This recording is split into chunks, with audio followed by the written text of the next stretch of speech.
Hello friends, कैसे हैं आप सब? बढ़िया। चलिए फ्रेंड्स, एक बहुत ही ज़बरदस्त क्वेश्चन मैट्रिक्स चैप्टर का है। ये class 12th mathematics matrix chapter का ये प्रश्न है।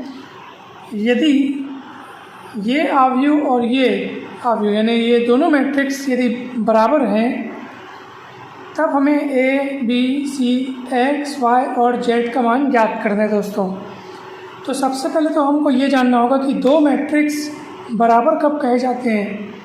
अगर दो मैट्रिक्स बराबर हैं तो इसका अर्थ क्या है दोस्तों? दो मैट्रिक्स बराबर अगर हैं तो ज़रूर उनके ऑर्डर यानी उनकी जो कोटि होगी वो बराबर होगी। ठीक, ये पहली शर्त हुई। दूसरी शर्त ये है कि उनके संगत अवयव यानी कि जैसे ये पहला इस पहले के बराबर हो। ठीक है, ये पहली पंक्ति के जैसे पहली पंक्ति के तीनों एलिमेंट तो इसकी पहली पंक्ति के तीनों एलिमेंट्स के बराबर होनी चाहिए, वो भी करस्पॉन्डिंग एलिमेंट। पोजीशन भी देखना है अपने को, सेम पोजीशन वाला उसी पोजीशन के एलिमेंट के बराबर होना चाहिए। ठीक है, यानी ये बराबर हो इसके, ये बराबर हो इसके, ये बराबर हो इसके, वैसे ये इसके, ये इसके, ये इसके, ये मतलब एकदम सेम पोजीशन वाले एलिमेंट्स एक दूसरे के इक्वल हो। और साथ ही साथ दोनों मैट्रिक्स का ऑर्डर यानी उनकी कोटि वो भी अगर बराबर हो तब हम कहेंगे कि हाँ दोनों मैट्रिक्स बराबर हैं दोस्तों। तो यहाँ पे तो दोनों मैट्रिक्स बराबर पहले से दिए हुए हैं दोस्तों। ठीक है, आप देख सकते हैं दोनों का ऑर्डर सेम है। ये भी 3x3 का है, ये भी 3x3 का है। ठीक है, तो ऑर्डर दोनों के सेम है और दोनों बराबर हैं। इसका मतलब ये कि उनके करस्पॉन्डिंग एलिमेंट्स बोलने का मतलब उनके संगत अवयव यानी सेम पोजीशन वाले अवयव। ठीक है, जैसे इस एलिमेंट की पोजीशन क्या है बताइए, यहाँ पे 0 लिखा है, इसकी पोजीशन क्या है? तो ये द्वितीय पंक्ति और तृतीय कॉलम का एलिमेंट है। ठीक है, second row and third column यानी इसकी पोजीशन है 2 3 पोजीशन।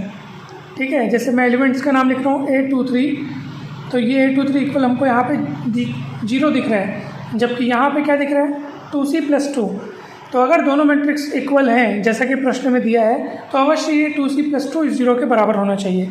ठीक वैसे ही अपने को सारे के लिए सोचना है। जैसे B-3 किसके बराबर होगा? अवश्य ये 2B+4 के बराबर होना चाहिए। जैसे ये Z+4 किसके बराबर होना चाहिए? 6 के बराबर होना चाहिए। सेम पोजीशन वाला उसी पोजीशन पोजीशन देखना है अपने को और एक जैसे पोजीशन वाले एलिमेंट्स बराबर होने ही चाहिए क्योंकि दोनों मैट्रिक्स बराबर हैं दोस्तों। बस इसी गुणधर्म का इस्तेमाल करना है। और आप देख सकते हैं x+3 होना चाहिए किसके बराबर? 0 के बराबर। तो x+3 को 0 के बराबर रखिए, पलटाएंगे तो x का मान निकलेगा -3, x का मान आ गया।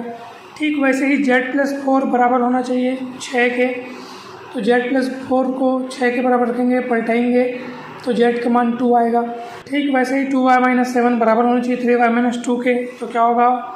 फिर आप y वाला एक तरफ करके इसको इधर पलटा करके आसानी से y का मान निकाल सकते हैं। तो y का मान आ गया -5।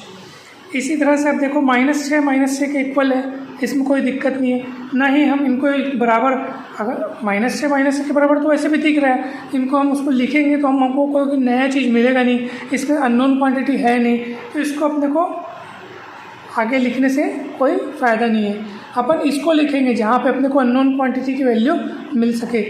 तो a-1 को किसके बराबर रखेंगे? -3 के बराबर। a-1 को -3 के बराबर रखें, पलटाएंगे तो a का मान -2 मिलेगा। 0 को बराबर रखें 2C+2 से, तो ये c का मान मिल गया -1। b-3 को रखेंगे 2b+4 के बराबर। आप देख सकते हैं पलटाने पर b का मान -7 मिल गया और बाकी के दो एलिमेंट्स करस्पॉन्डिंग आप देख सकते हैं -21 0 है तो 0 है।